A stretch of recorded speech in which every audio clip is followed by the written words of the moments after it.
Former world champion from Coventry goes from gate 2. American Josh Larson for Eastbourne goes from gate 3. And the rider replacement, that's Stuart Robson, goes to the outside in yellow and black. He's moving away from tapes now to get rid of the condensation under his visor. And how vital is it here, Peter, with this shape of track to get first to that first bend? Well, certainly early on in the first couple of races, it's very important. And usually we see the inside starting position is favourite at this point of the meeting, Tony. Well, in this heat, of course, that belongs to Martin Dugard. As a home track specialist here, Martin piles up the points in this track, and although he's been missing for a few meetings with a finger injury, I'm sure he's confident tonight. Here we go. This is heat number 1. Away they go. Dugard on the inside immediately suffers a technical problem there. I think his chains come off for ignition failure, and that's bad for Eastbourne now, because Coventry way out front with 1 and 2 in place for them. The man in white, Greg Hancock, in front, but coming through on the inside for Eastbourne, Josh Larson will have to battle to make a challenge of this. Back in third place now, that's Stuart Robson, the reserve or the rider replacement now, with nearly 2 laps complete. Sadness for Martin Dugard, sadness for Eastbourne, but time to look back there for Greg Hancock. Disappointment, Peter, for Eastbourne. Yeah, poor Martin Dugard there. I know he was talking to Susie earlier on and said he seems to have a jinx when Sky TV here. He just made a start and the bike totally stopped, but Greg Hancock made a beautiful start from the start to position, and he's leading this race, and his teammates actually in third place. So at this point we could have a Coventry advantage of 4-2. It will be if it stays like this, because Josh Larson is surely going to hold second place for Eastbourne there in the blue helmet colours. Greg Hancock takes the checkered flag in white for Coventry. Josh Larson for Eastbourne in second place. Stuart Robson in third for the visitors. That's 4 points to 2 in favour of Coventry, and a great start for the visitors. Greg Hancock taking the checkered flag. He acknowledges the Coventry fans that are here. For Martin Dugard, desperate disappointment. He barely made the first bend, but only rolled there. Peter, from the start, disappointment for Dugard. Yes, it was. We can see the tapes have gone up there. On the outside, there's Stuart Robson, right in the thick of things. We can see this again now. On the inside, in the red helmet, there's Martin Dugard. He's right with them for the first 5 yards, and there he is. His bike stopped. He looks down at his engine, and that's the end of his race. Basically, it's over for him. And he's looking good. Nice one, Greg. I got to go back, though. Early stages of this one. You've already just come off a bad loss, though, haven't you? Oh, yeah, after last night. Yeah, we had a really bad loss, and we're out to make a difference tonight.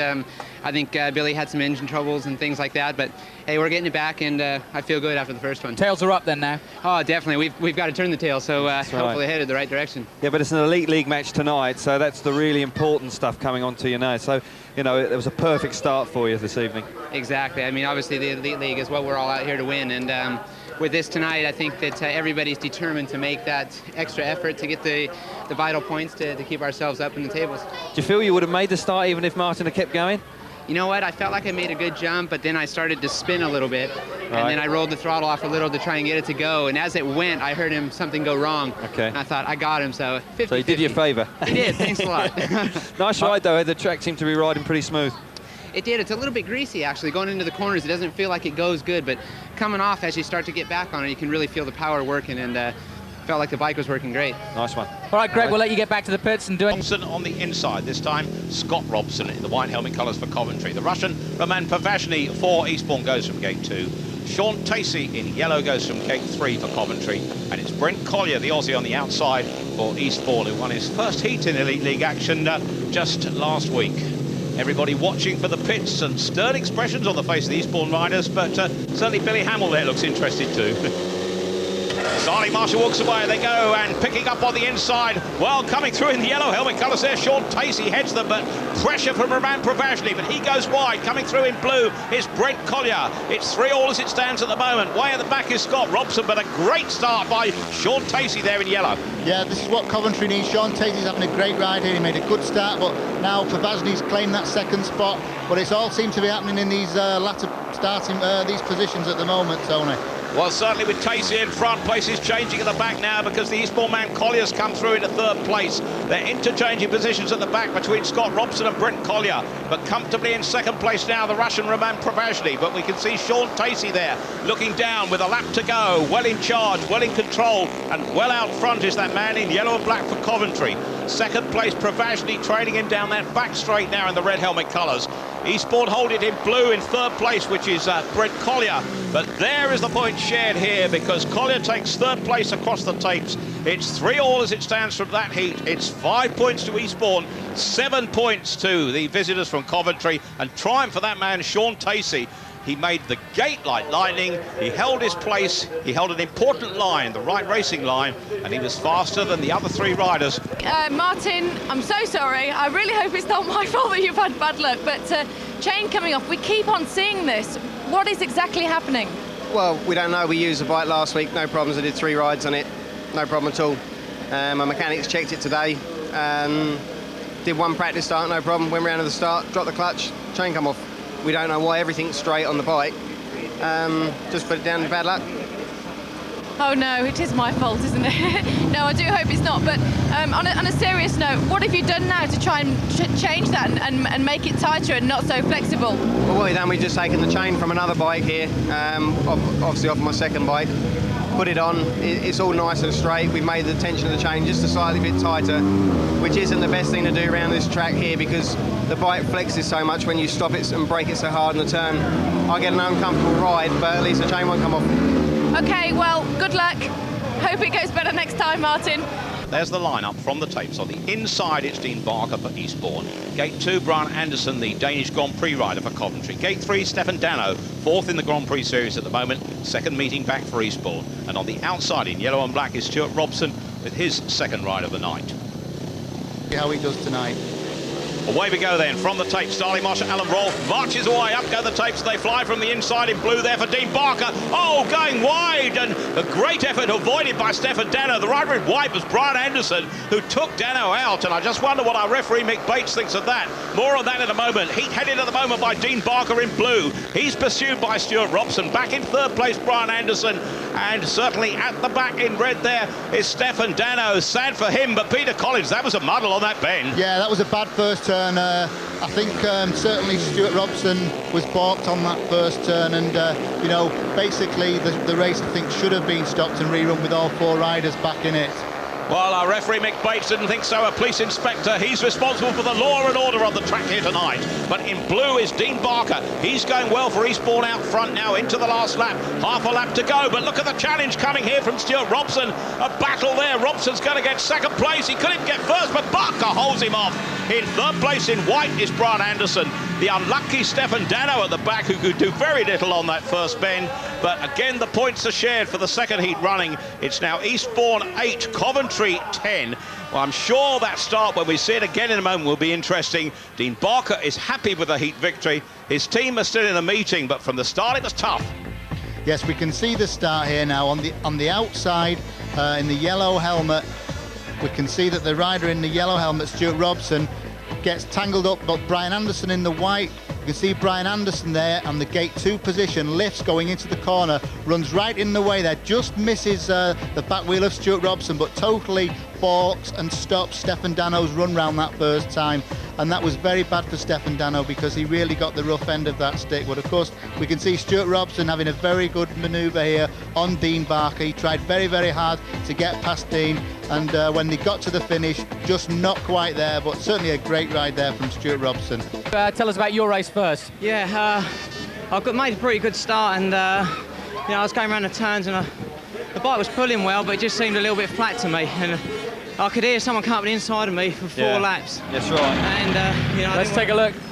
Yeah, I made a pretty good start there. Yeah, you jumped off the start brilliantly, and actually Yeah. Brian actually nearly wiped everybody else, because he sure. lost control as you got to the first corner. Yeah. Were you aware of that at all? No, I just see him picking up as I got into the corner, which like I had a good run. Sure.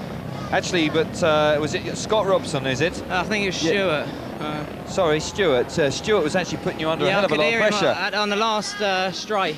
I thought he was going to dive under me, and I sort of just got across to close the door on him, so I have to make a couple of changes now. Do you think you need to go down a gear at all? Or? I think maybe we'll do something, or put the ignition up. He's just struggling for a little bit of speed. Yeah. Dean, let's take another look at this start.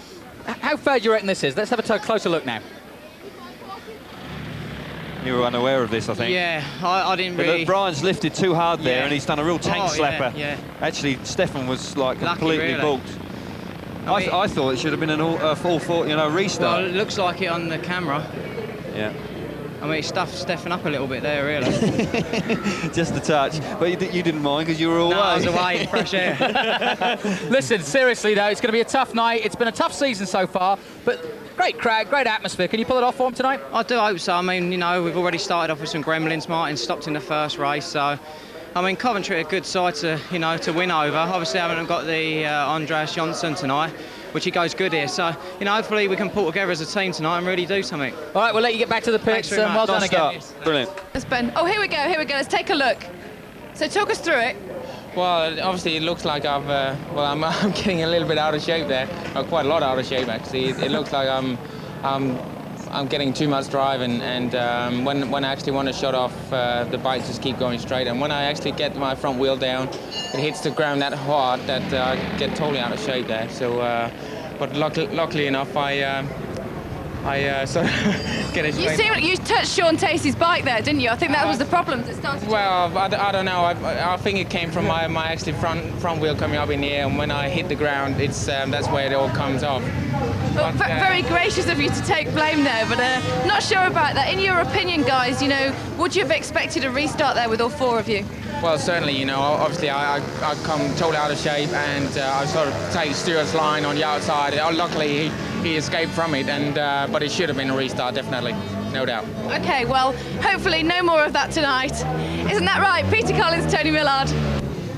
We have Brent Collier, the Australian for Eastbourne, the reserve, goes from gate 1. Next to him, Sean Tacey for Coventry. David Norris with his first ride of the night goes from gate 3. And Billy Hamill, former world champion from California, he goes from the outside for Coventry. That's the lineup. This is heat number 4. There in the white helmet colours is Billy Hamill, ready for his first action of the night from Team X side. And this is going to be an important heat for both teams, I think, in a battle perhaps between Norris and Hamill, Peter Collins. Yeah, this match is turning out to be very close up to now, and of course we see that Billy Hamill and Dave Norris here, they're the favourites to do well, but Sean Tacey's been riding very, very well in that first ride. Up go the tapes. Quick start from Mick Bates, and on the inside, the battle is joined there with Sean Tacey out front, but coming round with power is David Norris. Hamill is now back in last place. That's a shock. Picking it up is Tacey, getting the line inside. Hamill's coming again, but Eastbourne riders packing in second and third place with a lap gone. The challenge on from Norris on the man out front, who's Tacey. Tacey is going to be put to the sword here by Norris, who would chase him all the way. Just over a lap and a half gone, and this is some race, Peter. Yeah, Sean Tacey's riding great again. He made a perfect first corner, and he's leading David Norris. He's holding the tight line all the way around, so David can't come up the inside. And the way he's going, I mean, he could win this one as well. Man at the back, Billy Hamill, is really struggling, you see, in the white helmet colours there. Something wrong with his gearing, something wrong with his power perhaps, because he shouldn't be slower than these other 3 riders. But out front there you see the man in yellow, Sean Tacey. He's fast, he's furious, and he is going to take the checkered flag without any doubt at all. A great ride for Coventry there, but Eastbourne packing in second and third place to produce the third successive 3-all. And a scoreline now of Eastbourne 11, Coventry 13. A fine win by that man, Sean Tacey. What an effort by him, because he could be vital now to the cause with his second successive heat victory at reserve for Coventry to keep them in the lead with 4 heats gone. Hey, Sean Tacey, you are the man tonight, really. Yeah, at the moment the 2 races are going perfect so far. You know, I had that engine tuned up especially for the small tracks, and that's working quite good, but you know, and that's probably the most I've ever scored around here in my life, so I'm enjoying myself at the moment. You might even go for a maximum tonight, maybe. I'm trying, I need the money. Well, there you go, truth hurts. It's great to see you, it's good to see you smiling. Good luck for the rest of the heats. Yeah, lovely. Jonathan, back to you and Calvin in the studio. It's very close tonight, Billy. You could do without heats like that. What happened? Didn't get out of the start, and that was all she wrote, really. You know, I haven't been here in 2 years, so a little bit of, you know, just jumped on Jawas recently, and a little bit of a shot in the dark on engine setup, and didn't work out, so try something else. Okay, are you going to change setup? Are you going to change bikes? What are you going to do? I'm going to try another bike and see what I can do with that, and you know, hopefully get the setup a little bit better and get out of the start. Start's very important on this track. You look like you were really down on power there as well. Felt like it. Okay, well, wish you luck with your setup. We'll go over to Peter. Dano. In gate 3, it's Greg Hancock, who had an impressive first ride in the heat victory. And on the outside, Dean Barker, who also won his first race. So the riders in this heat, 3 of them have had 4 heat wins so far.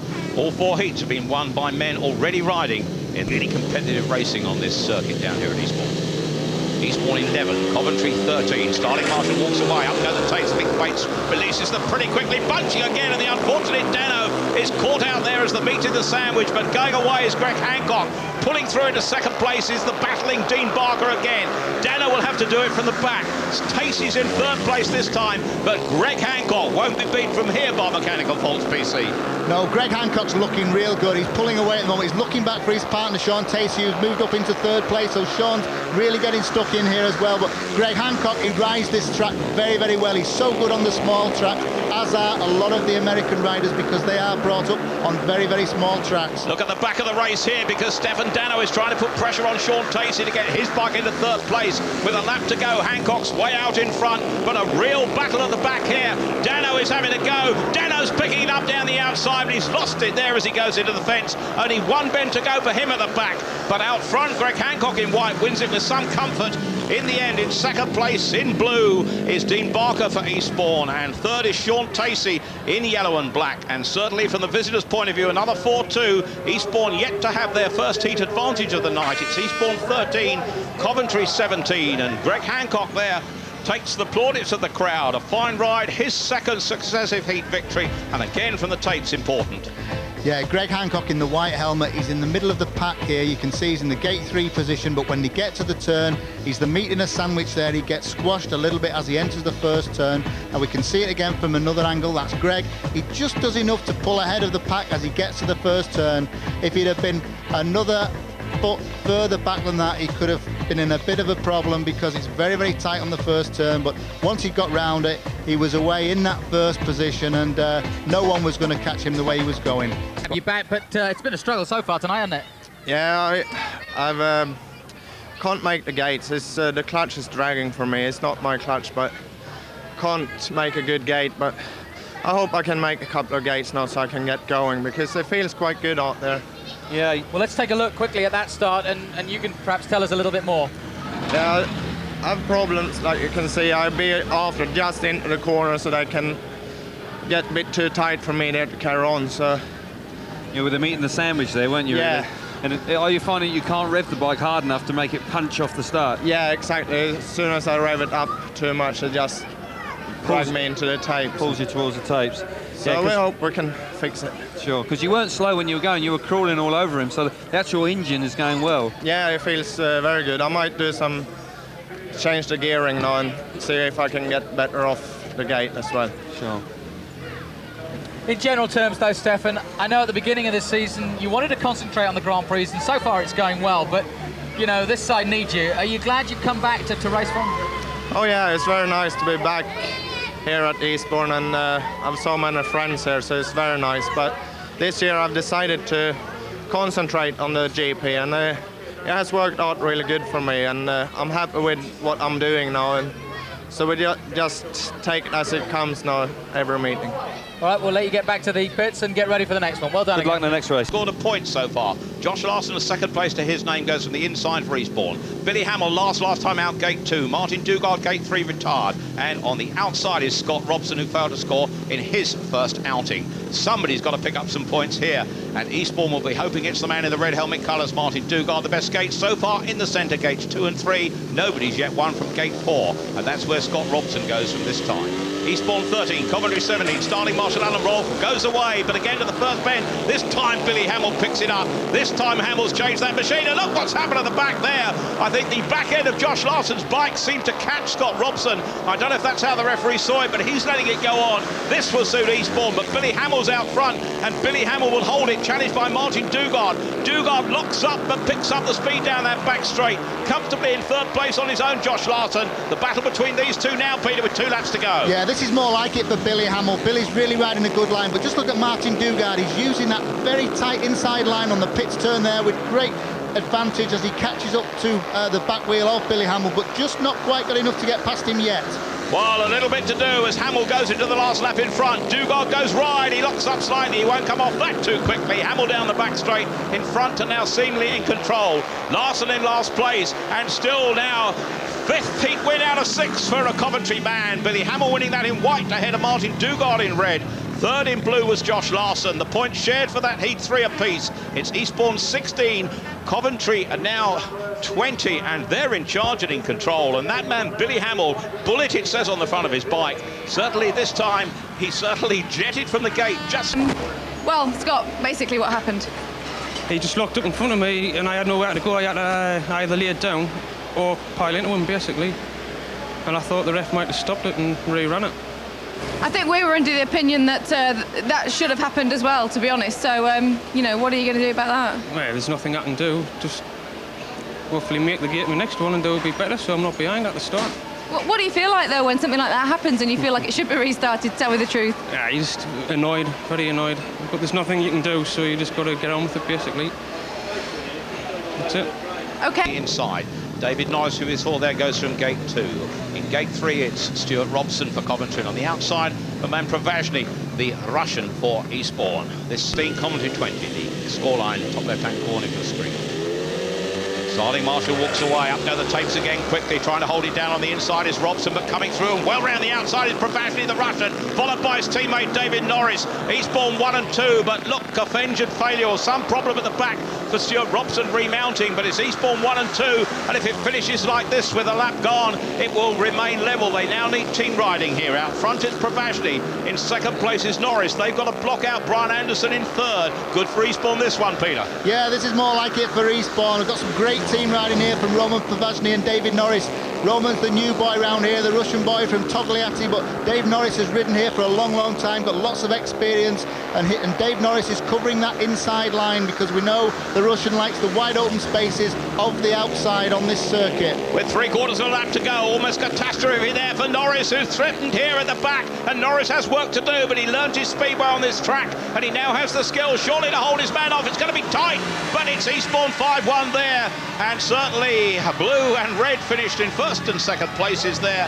A great finish by Roman Privazhny to win the heat. In third place was Brian Anderson, but that's 5-1, the first heat's advantage. But look at that, problems there for Privazhny, an expensive sight that, with smoke pouring from his machine, but 5-1 it is, and it's now 21 points apiece with 7 heats gone. But Privazhny could have to spend some money on that PC.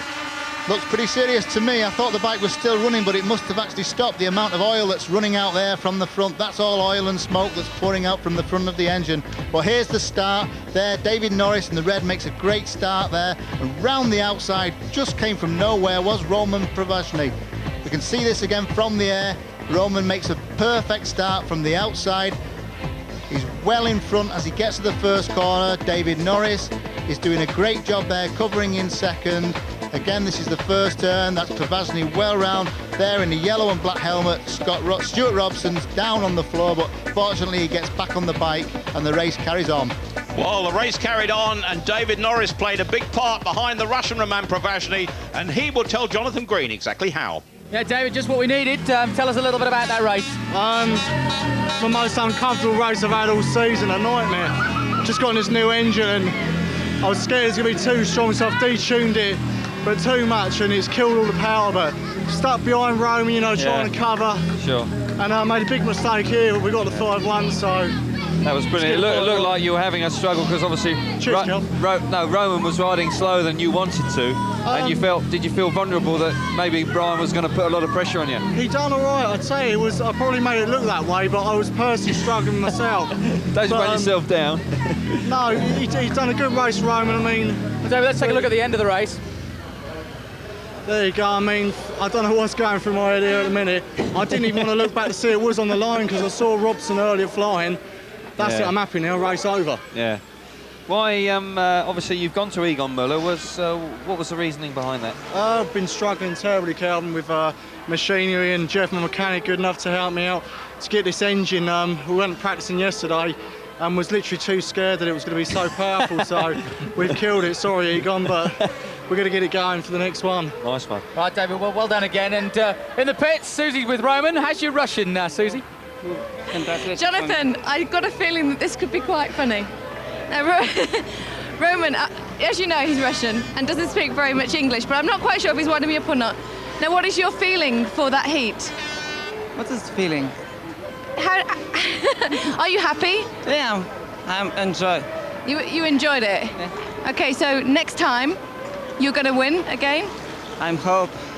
Okay, that's going to be... On the inside, Sean Tacey for Coventry. Gate 2, Brent Collier, Eastbourne. Gate 3, the Scott Robson as a reserve replacement, or rider replacement rather, the absent Andreas Johnson, and Josh Larson goes on the outside. And I think significantly here, Peter Collins, none of the Eastbourne heat leaders have won a heat, and that's significant when it's 21 all with 7 gone. Yeah, this heat eight's always crucial, and with us being level on points now, these lads out now, they've got to score points, and you know, it can go, well, it's going to go one way or the other from now on, Tony. In the blue helmet colours there, Brent Collier, the Aussie, who was in sparkling full 2 bonus points so far for him. But there on the outside in red is Josh Larson, coming round as if they're standing still. In second place is Sean Tacey, who's having a great night. For Eastbourne, back in third place is Brent Collier. Disappointment at the back for the rider in white, Scott Robson. But racing it out front is Josh Larson, who had a great start from the outsiders, making it count. Oh, look for Eastbourne there. Brent Collier went round in a circle, 360-degree turn. He's tumbled off, but it's not going right for the Seaside team here tonight. But out front for them is Josh Larson, who would at least ensure a share of the points, Peter. But unfortunate there for Brent Collier. Yeah, Brent Collier did the right thing there by getting up and getting off the track straight away, so the referee didn't stop the race while his teammate is so far in front. And that was very quick thinking there from Brent. Well, as the race goes on, Josh Larson is going to take the checkered flag, surely. Another share of the points, and it'd be all level after 8 heats. And that is going to be absolutely vital for Eastbourne to come strongly at the end. The checkered flag there for the winner, Josh Larson. In second place, Sean Tacey is having a fine night. And third, Scott Robson. It's 24 points apiece with 8 heats gone. And Josh Larson, the heat winner there for Eastbourne, is piling up the points tonight. He's not looking too disappointed because, of course, Josh did so well. You look like you just went a little bit too hard there. Yeah, basically overcooked it and just come off, you know. It's good that Josh went on to win. Did you see Josh was out there and make the decision to just get off the track rather than try and, you know, make a restart or so on? Yeah, definitely. It was in his best interest to keep going, and the team's best interest. Absolutely. Well, hopefully next heat will be a little bit better for you. I hope so. Cheers. Thanks a little bit. You know, what are your thoughts? Do you think it's going to flood the track, or do you think it's just going to be okay all night? You know what, it's just kind of a light drizzle, so it probably, if anything, it might help the track a little bit right now, but if it gets too heavy, yeah, it could get a little sloppy, and it makes the racing not any more fun, but it might do it some good right now. What are your thoughts on this first Penta? We're seeing quite a lot of incidents here tonight. I think it's deceiving the way they've changed the track this year. It really cuts back early and turns really hard, really sharp, so it kind of puts people off a little, maybe a little deceiving. But you know what? Everybody's racing for one line, and when you get to that position, there's 4 guys in the same spot. There's bound to be an incident. What are you saying to Billy's going out now in this heat? You know, what are you good 2 guys talking about right now? Really, I'm just telling him from my experience in my last ride what I found on the track, but he's ridden again since then. So just trying to feel the conditions. The track's starting to change a little bit now. Maybe the dirt line is starting to move up, so the fast line will be up higher, as we saw Josh Larson in the last one. Okay, well, I'm just going to grab a quick word with Billy because he hasn't got his helmet on. Thanks very much, Greg. Billy, just been talking to Greg there about the one line that everyone seems to be taking about the first bend. What are your thoughts on this heat? What are you going to do? Speak quietly so no one else can hear. Well, obviously the gate's very important, as I said before, so you know, I'm just going to ride my own race, try to make the start, and just go for it, basically. Okay, well, we wish you luck. We've got to go. You've got to go. We go over to Peter Collins, Tony Millard. Inside for Coventry. Dean Barker for Eastbourne, a winner first time out in blue. Sean Tacey, who's on his 5th ride of the evening, goes from gate 3. And Stefan Dano, yet to gain his first race point of the night. He's from the unfavoured outside gate, but Josh Larson won from that position last time. Can Dano do it as well? Well, he needs to. Stefan's actually on a borrowed bike with his own engine in there.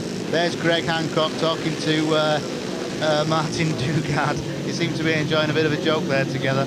Well, it may be a joke for them, but it's serious for the riders in this one, serious for the fans at 24 apiece. There are 7 races to go. This is heat number 9. Riders look across, up go the tapes, they fly. On the inside in white, Billy Hamill tries to take them wide and does. Taken really wide again is Stefan Dano, but he picks it up and moves through into 3rd place in front of his teammate Dean Barker. Barker's got work to do. Dano will mount the challenge. A chance for team riding for Coventry, led by Billy Hamill out front. Can Sean Tacey protect him? Dano's got work to do. Dano's going round the outside like a jet-propelled machine, but the gate is closed on him by Tacey there, and this is some battle in 2nd place. Yeah, Dano's trying everything to get round the outside. He's almost got alongside Tacey again, but Tacey's doing a fantastic job to hold on to this 2nd position, and the way it's going, he might just hang on there. Well, there's a lap and a half to go, but the battle at the back, well, there's no challenge to Billy Hamill out front, who, since he's changed his machine, is looking fast and looking every bit the former world champion he was. But what a battle in second place. But now, well, they're going to have a two-pronged attack because Dean Barker's joining in. But the time is going to run out for Eastbourne surely here. But the second place, almost there, but certainly Coventry getting the 5-1. And third place there, belonging indeed to Stefan Dano in the end. But certainly from a Coventry point of view, a great heat 9 to open up a 4-point gap, and they now lead by 28 points to 25. 29 points to 25 rather, but a great win for that rider in white, Billy Hamill, and his teammate and partner Sean Tacey played his part as well. Yeah, this is the start. On the inside, Billy Hamill makes a beautiful gate. There he is. Total command on that first turn. He turns very, very tight, and that allows his partner Sean Tacey the run down that back straight. Now the problem here was they didn't stick together. Billy came inside there, but inside of Tacey. Tacey came back to the inside, and the rider in red there, Stefan Dano, had a real big try there, but he just couldn't get past Sean Tacey, and that was a 5-1 for Coventry, and a good try from Stefan Dano. I don't know what you did. You changed your bike, you said, and I know you're learning this new engine, but whatever you've done has worked out right, yeah? Yeah, you know, didn't make a clean start, but you know, just kept my head down and got there first, and luckily, you know, had the inside, so I was able to make that work. Let's take a look at it. Yeah, there's a replay right there. Sure. Yeah, jumped out of the start and then spun right there. Just kept spinning. I'm working the throttle. That's right. Little nudge there just to keep my line. Like you willed yourself there, then. Yeah. Where there's a will, there's a way. That's it. You know, then it was. I saw someone on the outside, but I couldn't make out who it was because of the yellow fence. It was a little bit tough to see the helmet color.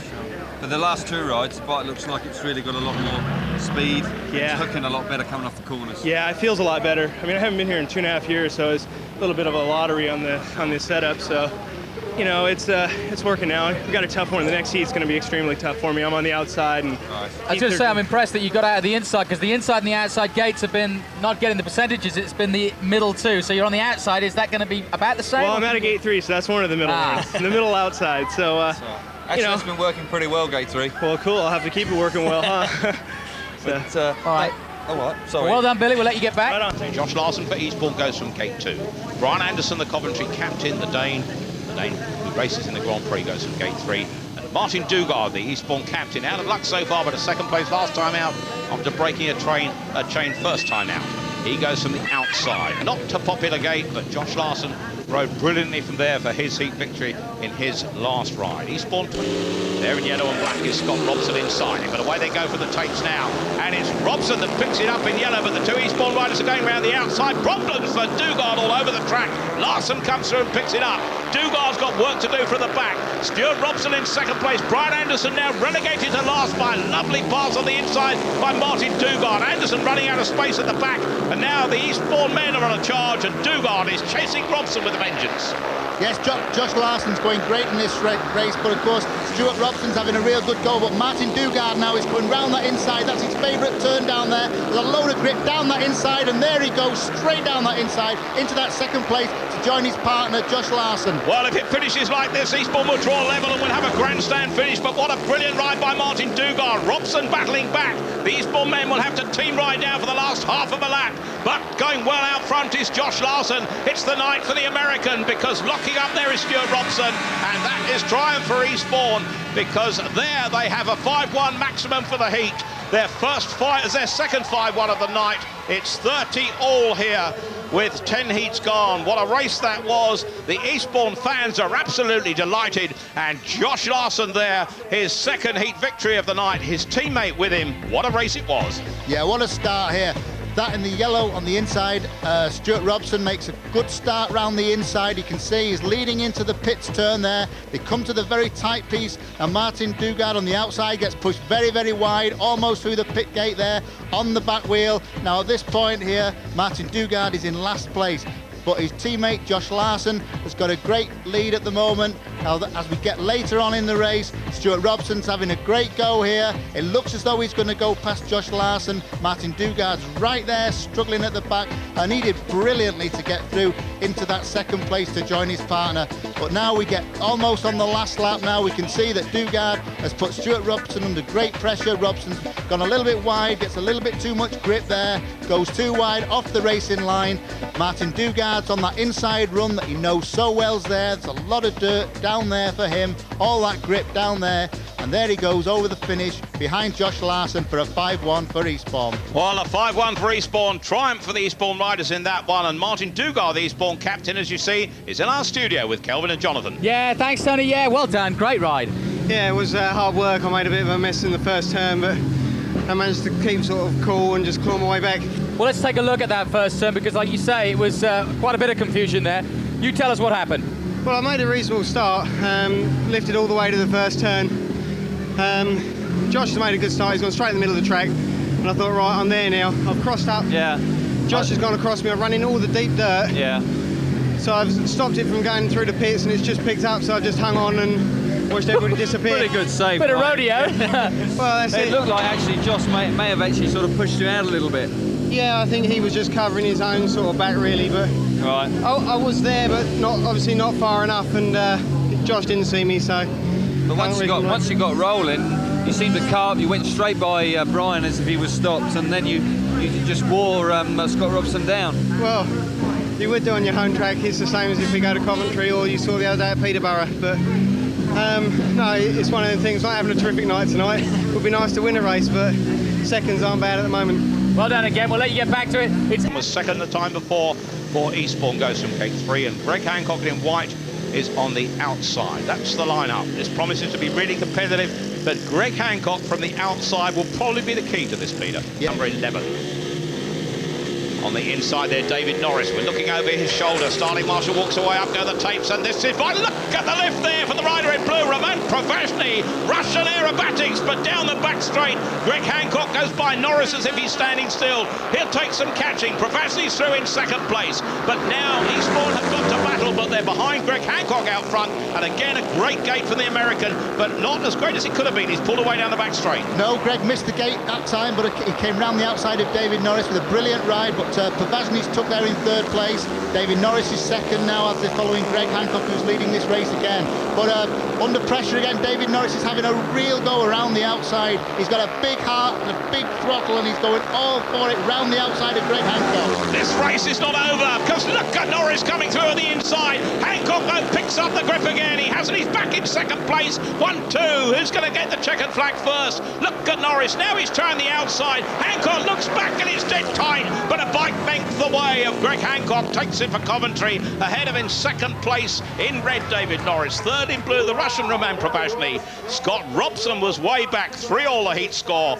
It's 33 to Eastbourne, 33 to Coventry. There are 4 heats to go, and we know we have a speedway meeting on our hands. Oh, what a brilliant race that was. We can see David Norris makes a good start off the inside. Pavazny lifts going into the first turn. He does very, very well to correct that bike. But just look at Greg Hancock. He's got a clear run around the outside. The dirt is out there wide under the fence, all that grip. You can see this again from the start. Greg lifts on the start, as does Pavazny next to him.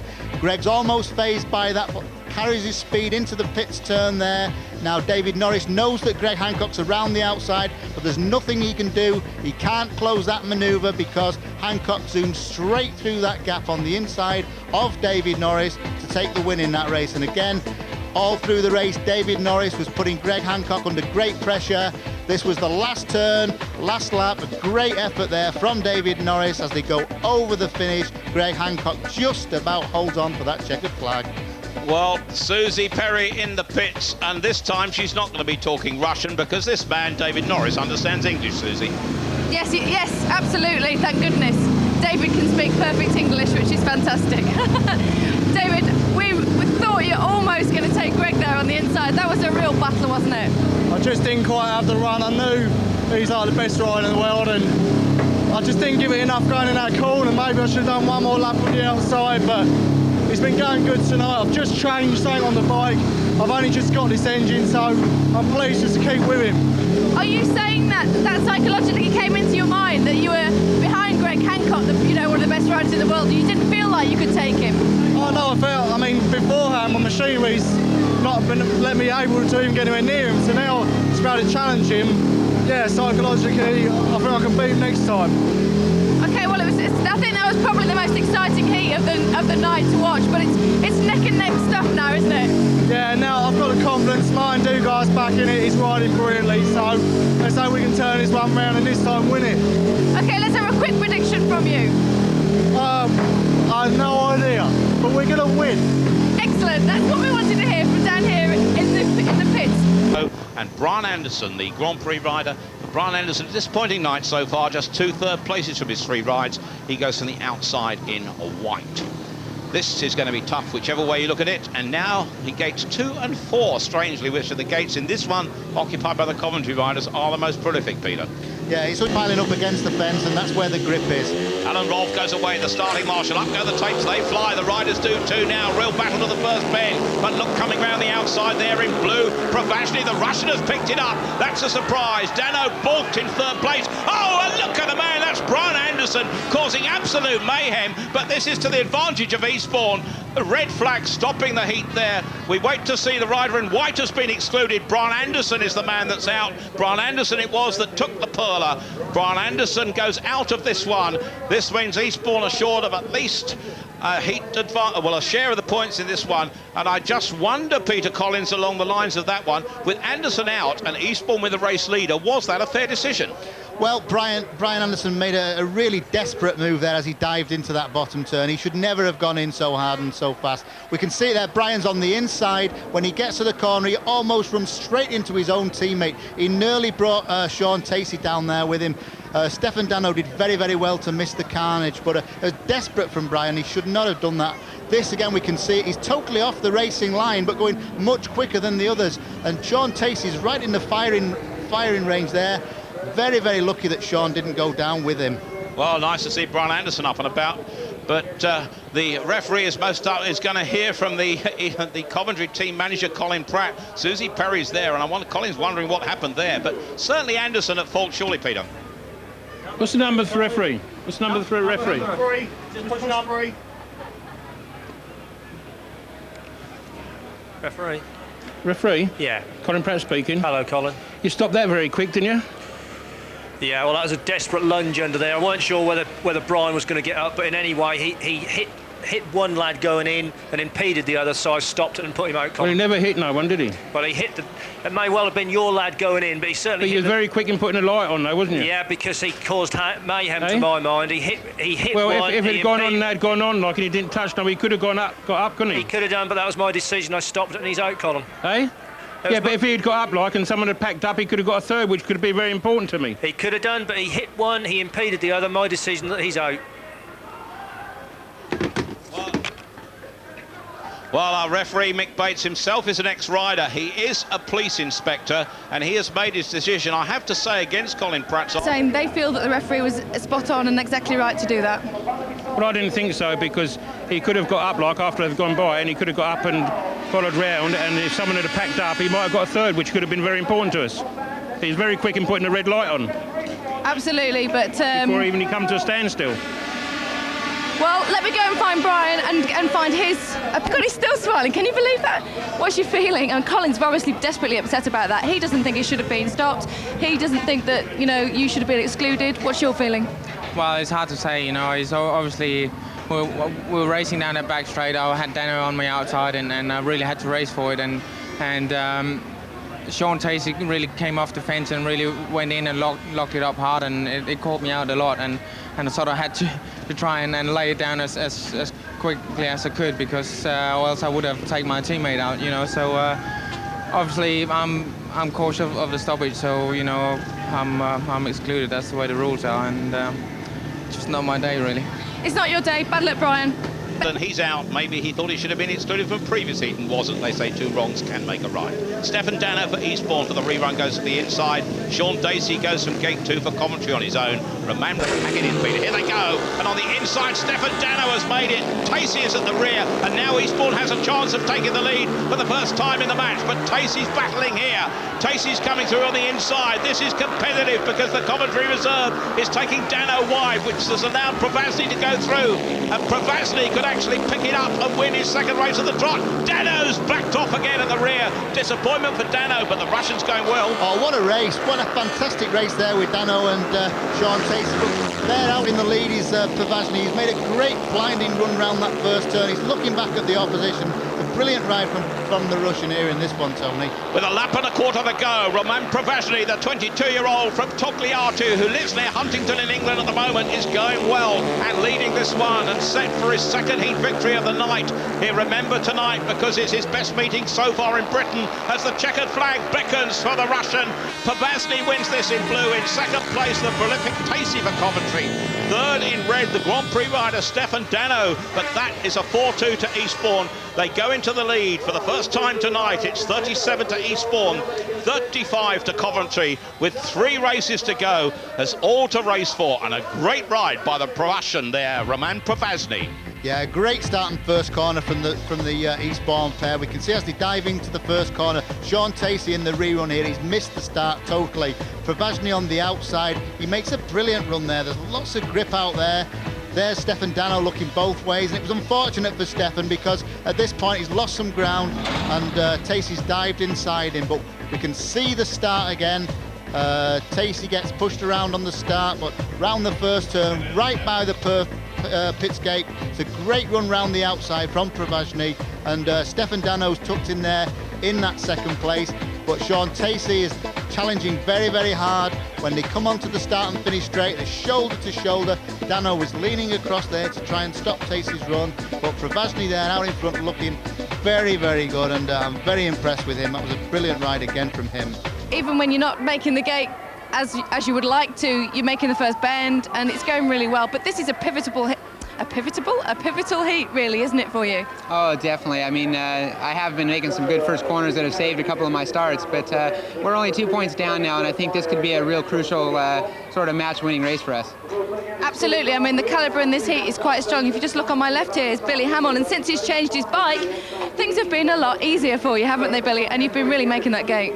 Yeah, you know, this is going to be a real true test. I mean, I'm on the outside of Dugard, who's, you know, ridden here since he was about 2 years old, so he knows how to get out of the start and certainly knows how to ride the track. So this will be the test of all tests. Okay, so this is, in a way, this is more important than Heat 15 because whatever happens in this heat, I think is going to depict. Yeah, this could decide the whole match. So, you know, we're looking to, we got 2 points pull back, so that's what we're looking for to get a little cushion, hopefully. Okay, get out there, get going, off you go, you lot. We were here about 3 or 4 weeks ago and it was a fabulous night. We got just the same again. Here's the lineup. Greg Hancock on the inside for Coventry. Martin Dugard for Eastbourne Gate 2. Billy Hamill for Coventry Gate 3. David Norris on the outside for Eastbourne. What a heat this promises to be. 2 track experts, both virtually born on the track. The final one, which is 6 laps. Starting Marshal Alan Rolfe getting a little bit impatient there with Billy Hamill. Hamill closing up towards gate 2 on the inside of gate 3. Starling Marshall goes away. Up go the tapes, and Dugard was caught napping there, but round the outside in blue goes David Norris, picking up the grip, but look at that for Eastbourne, because Dugard came from back to front in the place of 10 metres, and what a ride there by Martin Dugard. And the Eastbourne pair are holding off the 2 world champions from the United States of America. Look at Dugard looking up, but somehow Hamill goes through. Dugard picks it up again.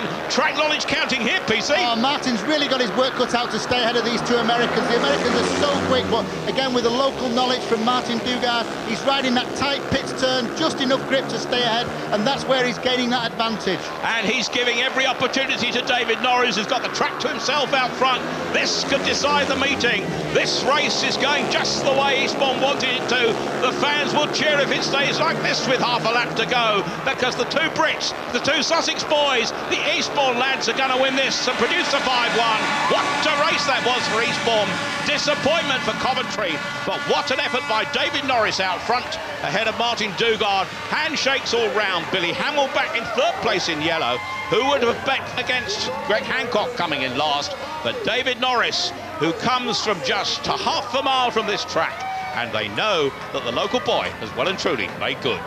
That was brilliant. That was, I mean, world class. You were holding off 2 world champions there. Well, that's it. I looked for David on the first turn, so you go around the outside, and then the next thing I know, he just clattered off.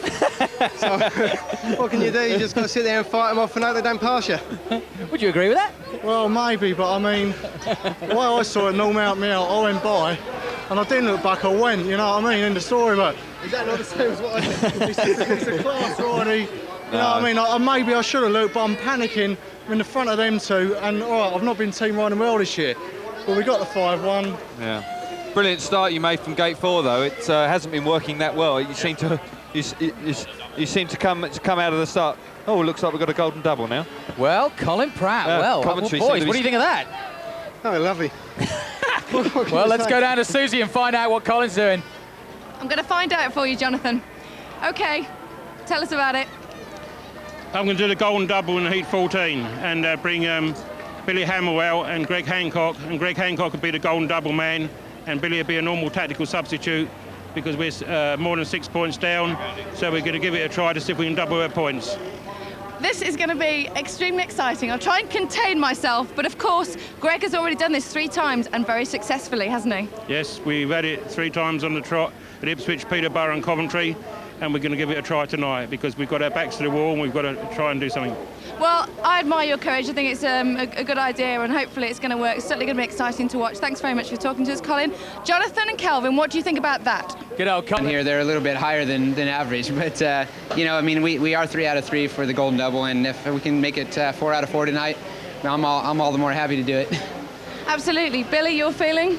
Yeah, you know, I mean, looking forward to it, really. You know, hopefully I can make a start and sort of control the race from there if I get in the lead and give Greg a chance to come through. That's what we're hoping for. A lot of people have said about this golden double that it's a kind of gimmicky thing, and Colin Pratt seems to have been the only guy to have had the strength, if you like, for want of a better word, to actually go for it.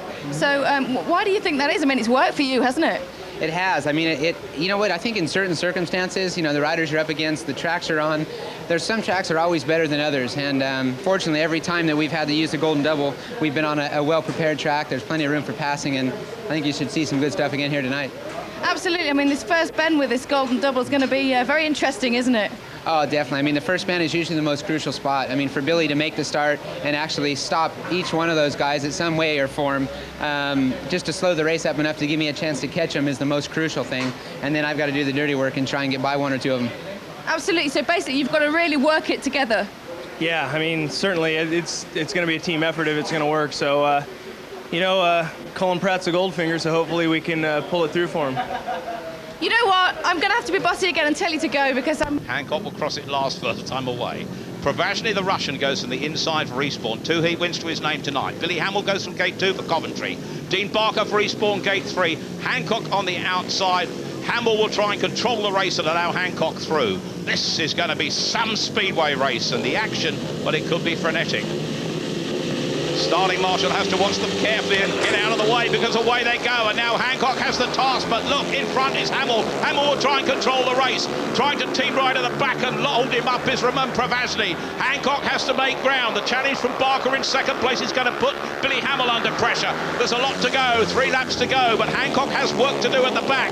Eastbourne are trying to hold him up. Hamill is doing exactly what he's trying to do. He's by 1, Peter Collins, a lap and a half gone, and he's picked off 1. He's just about to pick off a second. This is a race. Yes, this is the ultimate in team riding. Billy Hamill really needs to sacrifice the win in this race, but of course he's coming under pressure now from Dean Barker. Barker is in second place. If Hamill goes too slow, he's got to pick up the right part of the track. But with a lap to go, still Hancock has to do it. Hamill is out front. Hancock is going to go for it. Barker is going to keep him at bay. This is vital for Coventry. In the end, Hamill will have to go for it probably and sacrifice the points. He's looking back. He can't do it. And Eastbourne get the second place and almost get the first. It finishes white, red, yellow. It means the man in third place, Hancock, gets just 2 points. The winner in white, Hamill, Hamill gets 3. That means 5 points to the visitors, and as far as Eastbourne are concerned, just 2. It's desperately close, and that man, Bob Dugard, is the millionaire who runs this track, but he does much of the work here, and he drives the tractor. He'll be out there again in a minute. All credit to him for a surface providing great speedway, but all credit to that man, Billy Hamill, for winning that heat under some pressure. But Eastbourne still have a lead, as you see, top left-hand corner of your screen. Well, half of it went to plan. We can see Billy Hamill there in the white. He makes a great start from that gate 2 position ahead of Prevasny and Dean Barker. There we go again. Billy in the white makes a perfect start. Now this is exactly what he needed to do. Greg Hancock right there by the fence on the outside has got everything to do now from the outside. Billy's made the start, so that part of it's secure. But Greg Hancock tries the inside run. He seems to be catching. He does actually catch up Prevasny. He's chasing Prevasny now. Hamill is slowing the race down. Billy's trying to go as slow as he can. He's looking back both ways. You can see him. This is the ultimate team ride from Billy. But this now is Greg Hancock. He's going around the outside of Prevasny. Now normally this would give him 1 point, but because he's on this double tactical, this gives him 2 points. But that basically is as far as it went, because Greg could not catch Dean Barker, and Dean Barker held on to that second place. But even on the last turn, Billy Hamill was still trying to get his mate there with him. All credit to Dean Barker. Coventry now lead a 5, and Billy Hamill for Coventry goes from gate 2. David Norris, born half a mile from the track, goes from gate 3 for Eastbourne, and Greg Hancock from the outside. He went there, remember, 15 metres back and all but did it. If he can do that sort of performance this time, then he will be past them all, and Hamill will help him. Peter Collins, can you forecast if Kelvin can't? It's going to be so difficult. I mean, really, the top and tail of this, Eastbourne need at least second place to hold on to this win. And watching, starting Marshal Alan Roll for the last time will march away. Referee Mick Bates will sling the tapes up. Up they go on the inside, vital for Josh Larson. He gets it there, Eastbourne man, and round the outside goes David Norris. The race is on. The Coventry men are in 2nd and 3rd place. If it stays like this, Eastbourne will win it, but there's a long, long way to go. 1 lap gone, Norris in front. In 2nd place, Hancock. 3rd is Hamill. 4th is Larson. A quarter of the way through the race. Norris is stretching it down the back straight. Going well for Eastbourne, but Coventry aren't out of it yet. Yes, notice Dave Norris is riding the outside line, which he won that race earlier from. He's riding very, very well, looking very, very fast on that Egon Muller tuned motor. It's really doing the business for him in this one, and he's actually pulling away now from the 2 Coventry boys. Barring accidents, barring mechanical failures, David Norris could win this for Eastbourne. The fans are on the edge of their seats. The nail biting is increasing as Norris stretches the lead down the back straight with 2 1/4 laps to go. David Norris in the blue helmet collars, looking back in white is Hancock to find his teammate and partner. Can they make a challenge? A lap and a half to go. Remember, the final heat is 6 laps. David Norris for Eastbourne in blue could take this and give Eastbourne a victory. He now has another lap to go, and Norris is some 20 metres in front of the man in white, Greg Hancock. Careful riding will win this for Norris. In the battle is joined in 2nd place, but they're not going to be able to do it for Coventry. In 2nd place it's going to go to Hancock in white. Hamill is 3rd in yellow. But the cheers of the thousands here, the fireworks are going up. The Eastbourne riders are absolutely delighted. They've won this by a 3-point margin. What a meeting. It's Eastbourne 47, Coventry 44. 3 points apiece for the heat score. But the hero of the moment for Eastbourne is David Norris. He's had a great night. He's never finished behind 2nd place. He's had just that single heat victory, his first of the night, but it's been well worth it, and it's been decisive. The man born in Hailsham, here in Sussex, has won it for his club. Coventry have provided splendid entertainment. A courageous golden tactical almost pulled it off, but what a speedway meeting. And in the end, Eastbourne victory by 47 points to 44, and they are delighted. The bumps are going to go to David Norris.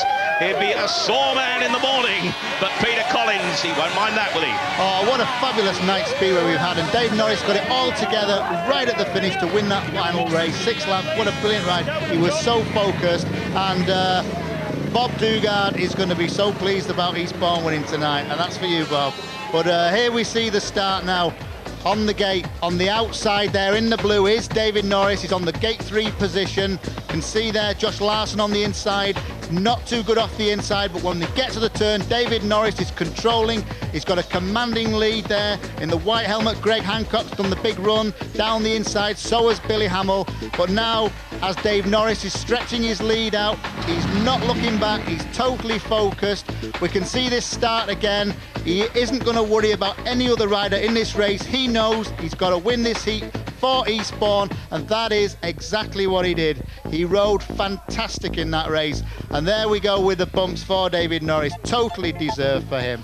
What a night for Eastbourne. What a night for 3,000 fans here in Sussex. What a night indeed for the Coventry fans who've come a long way. And now the victorious Eastbourne team are with Jonathan and Kelvin to celebrate. The bubbly is orange. Yeah, they're all here, they're all having a ball, but David, hero of the night, well done. Well, it's a team sport, everyone done their job, professionally got it together, all the guys, we've done it together. I just happened to get me out together tonight. Thanks to Igor Muller, what a motor. Yeah. Just getting that dirt, and Floppy loves it. You seem to be growing in confidence every race as the evening went on. Hey baby, I'm 10 foot tall. But in the last race you just cleared off from Billy and Greg. Changing everything all the time. I put the original setup, the original carburetor. Okay, it sounds flat, but it's just going like a rocket. And, yeah, working brilliantly. You know, I know I can do all right around here, but on the right machinery, I'm just made up. All right. Well, is this a new beginning, guys? Since Stefan's come back, you've 2 wins now. You've beaten Wolves and you've beaten Coventry. Stefan, are you glad to be back with these boys? Yeah, it's a nice feeling to be back, but I need to start scoring, so then we'll be all right. Yeah. What are you rating now? Are they going to come off the bottom, Kelvin? Oh, I think so. I think that with this team you've got now, I think without like Martin, without your chain coming off earlier in the meeting, I think that when you get all those gremlins out of the way, I think that this side can go places. Well, we only pack up when Sky TV's here. Well, what can I say? It's an all-round team performance. David's the hero tonight, along with most of us, and it's good for TV. Last heat decider again. Last time it went the wrong way for us, but this time it's gone the right way. Sean, what are you looking for from the season now? Well, we just want to sort of plod along, do what we're doing at the moment, winning matches. We've got a few places to go to, like Peterborough tomorrow, so that's going to be a very tough one. But we've got a break here, and then we're back to league racing again with Ipswich, so that'll be another tough one. Okay, well done tonight. Thank you very much. Brilliant job. Superb. Well done to all of you, and well, I'm sure the celebrations will continue. What's the plan now? Straight in that bar. All right, But in white.